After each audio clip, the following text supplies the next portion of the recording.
Bertahun-tahun menanti tanpa kepastian, warga Air Sugian Ogan Komering Ilir Sumsel mendatangi kantor Pos Merdeka agar uang mereka yang ditabung dan hilang dilarikan oleh oknum pegawai kantor pos bisa segera dikembalikan.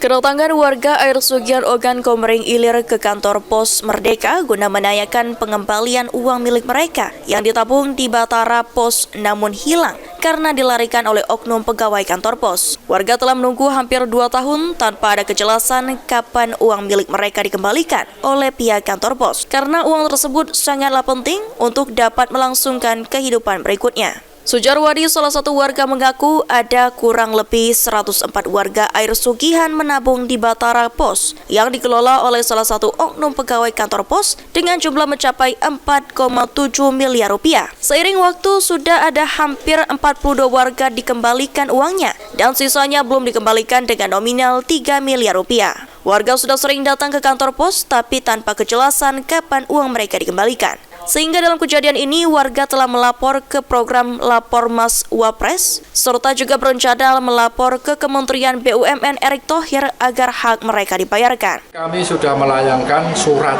tertulis Mas ke Lapor Mas Wapres, tapi sampai sekarang ini mungkin saking banyaknya pengaduan itu lapor ke Mas Wapres itu belum ada tanggapan.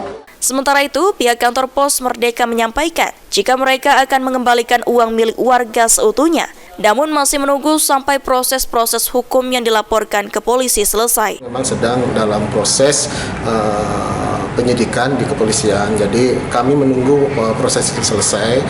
Jika proses itu selesai, mungkin kita sudah ada kepastian terkait penyelesaian dana tabungan nasabah yang ada di Air Sugian itu. Kantor Pos Merdeka akan segera berkoordinasi bersama pihak kepolisian agar uang warga Air Sugian bisa dengan segera diselesaikan. Firman Hidayat, BAL TV.